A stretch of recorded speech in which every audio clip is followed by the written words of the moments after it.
Welcome back and thanks for staying with the home of Untold Stories. Time now for that very important discussion, lessons from Ghana as the country heads to the next general election. We take a look at one of Africa's most mature democracies, and to help me do that, I have Dr. Sehebao Kweku, who is the Director of Electoral Services at Ghana's Electoral Commission, and he is joining me live from Accra, Ghana. Good evening, sir, if you can hear me. Good evening, my brother. Well, thank you very much, sir, for finding time to join us for this very important discussion.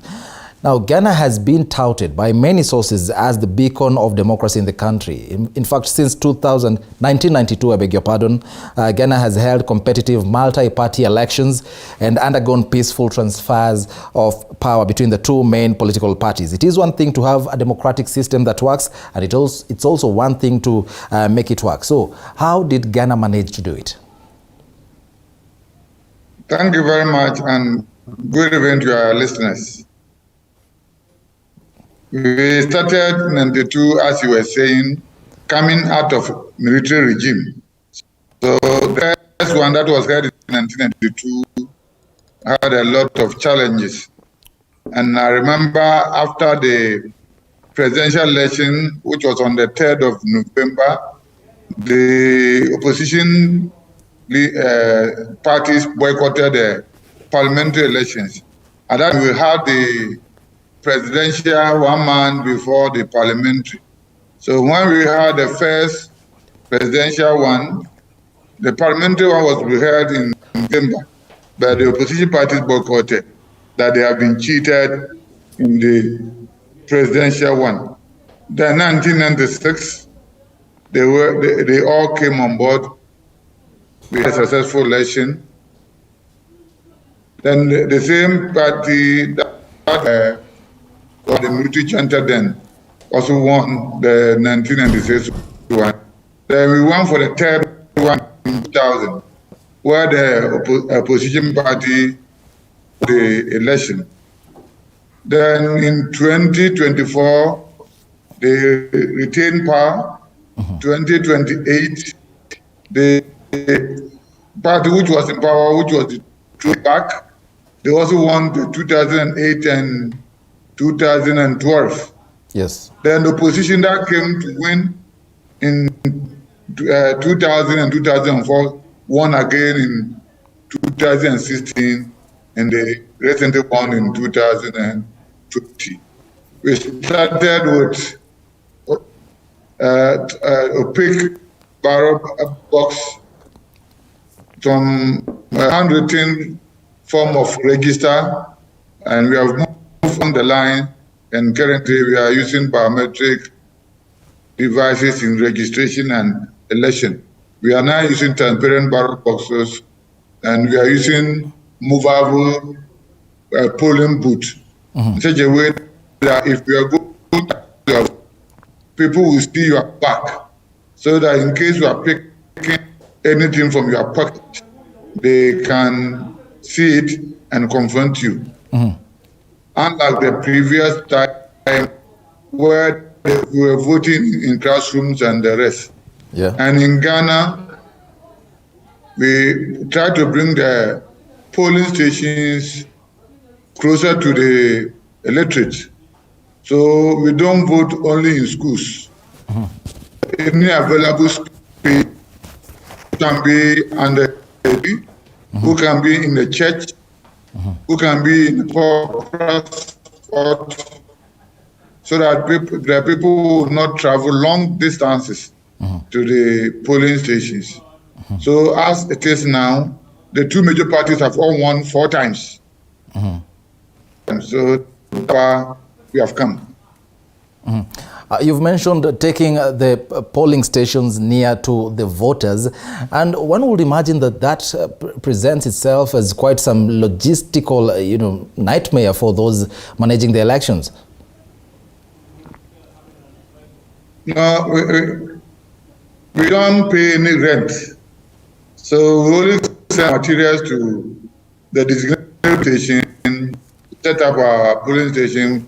As I told you, the only thing may be that if it doesn't have a cover, then we may have to go there with canopy. So we hire canopies, we hire chairs, we hire for such areas that of them. Apart from that, the same thing.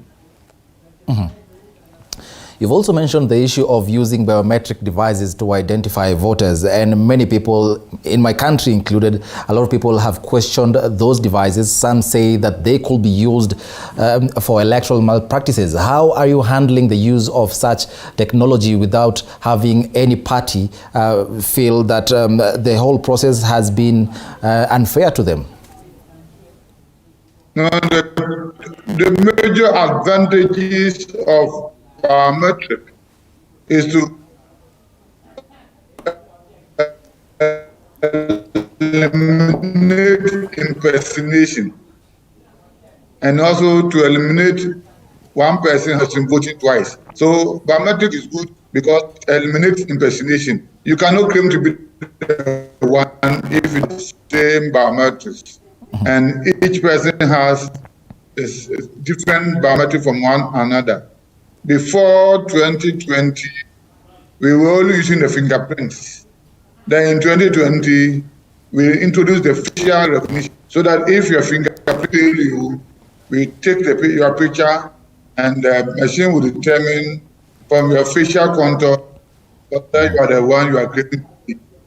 So biometric, as I said, because it eliminates somebody claiming to be you when there is not, and also eliminates multiple registration or voting. Let's talk about one of the biggest elephants in the room, the issue of ethnicity. That has been a problem in many African countries. Elephant is a symbol. Sorry, sir? Elephant is a symbol of the elephant is a symbol of the current government. If you use Ghana, you are in trouble. Okay, sir, I think you didn't quite get me there. I'm talking about one of the major issues that present themselves as a challenge when it comes to elections in Africa, and that is the issue of ethnicity. And in fact, in Ghana, ethnic favoritism has been shown to be a method of gaining votes. How do you really balance that? Having ethnicity work for you without,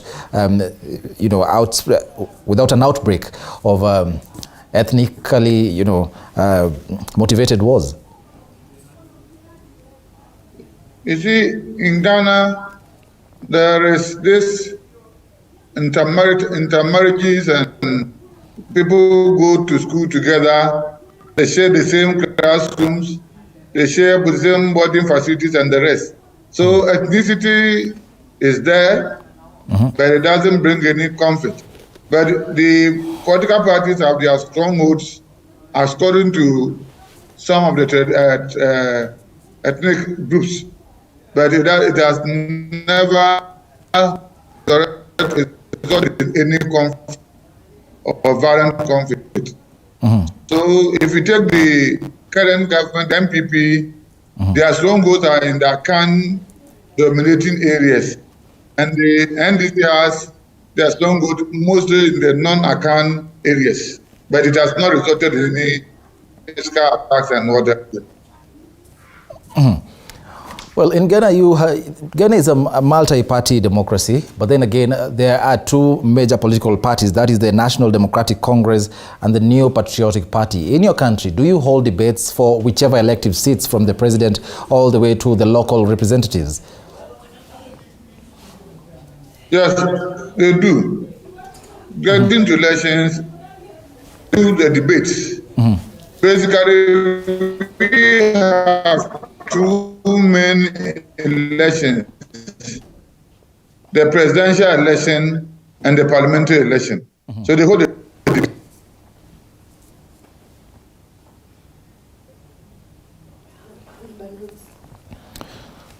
We seem to have a problem there with Dr. Sekhabau Kweko's connection. He's the Director of Electoral Services at the country's Electoral Commission. The country here in this case is Ghana. Ghana has been mentioned by several organizations, and several researchers have touted it to be one of the most mature democracies in Africa. He's talking about some of the issues that are also common to to ask Kenyans the issue of the issue of using biometric devices to identify voters. But one issue that is coming out is the way that the country has ensured that the voter is comfortable, bring polling stations closer to the voter without presenting itself as a major logistical challenge.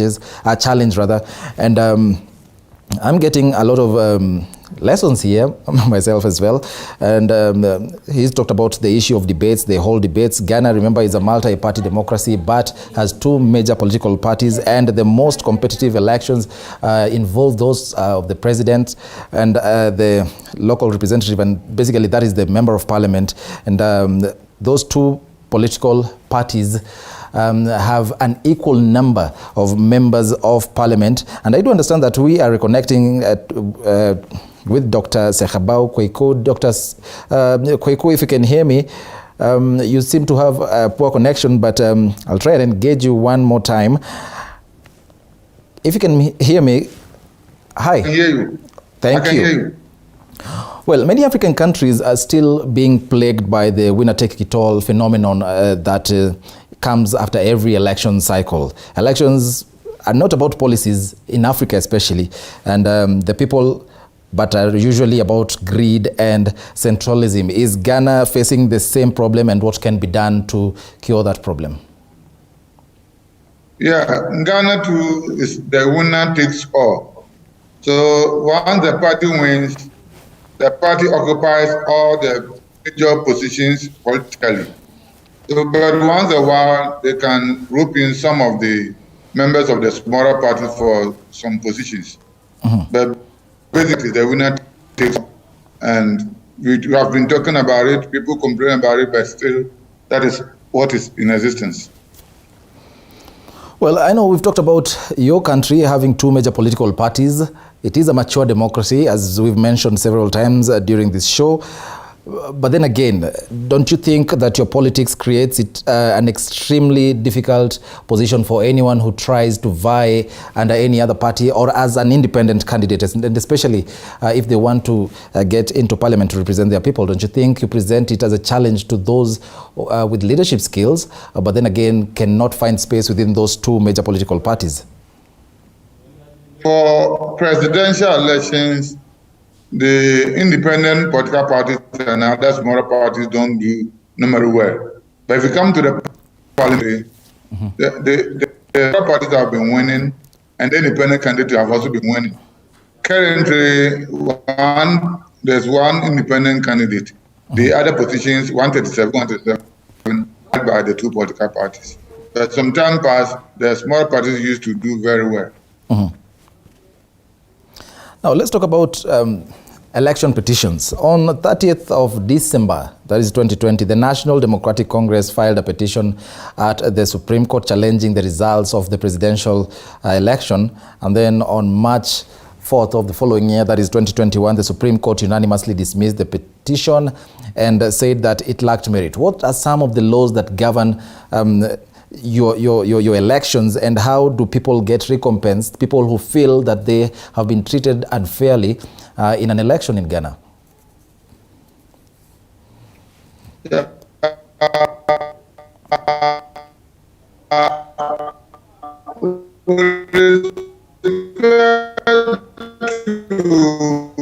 Presidential elections, the law challenge to petition petition goes before the court. They have 3 months to dispense of the. But if it is, then the petition is at the High Court. And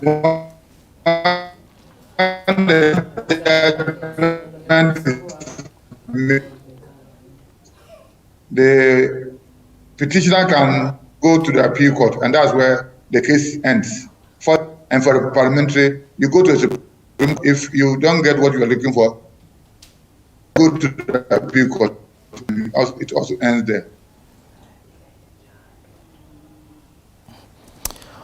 Well, we seem to have a problem with that connection, but Dr. Sekhabau, if you can hear me still, Do you have a manual register to identify voters, or do you use a manual register as complemented by a digital one, or you have settled for only one voter register to identify voters when you go to the polls? Yeah, we have the manual one, and the recent one, 0.008% of the people were identified manually. That is 0.008%. That is about 11,000 or so. Yes, they were identified manually.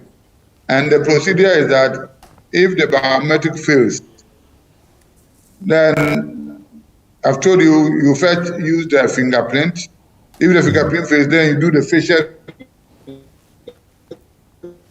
recognition. If that one fails, then you do the manual, where the political parties around will testify that you are the one claiming to be, and once they do that, they fill, and the system, the machine will add that. So when you fill people who are verified through the fingerprint and those who are verified, so that even though you verify through the manual one, the machine should have recognized that you are there, but the machine not verified. So that you have the 3 people who were verified, and it will the number of people who have voted. So you have the fingerprint verification, facial recognition, and the manual verification. Okay, sir, and unfortunately, because of the poor connectivity, we have to end it here. But before I let you go, let's talk about the issue of opinion polls. In my country, Kenya, the issue of opinion polls is quite controversial. Earlier on, when I was looking at the numbers between the current president, Nana Akufo-Addo, when he was running against John Dramani, many researchers, the projections by many researchers almost reflected the final numbers. Do you have laws governing opinion pollsters and their practice in your country? No. To the best of my knowledge, there's no law governing opinion polls. So you have people come out with opinion polls, but most often than not, the majority of the opinion polls will favor end up winning the election. Well, thank you very much, sir. As I've just said, unfortunately, we have to end it here because of the poor connection, but thank you very, very much, Dr. Sekebao Kweku.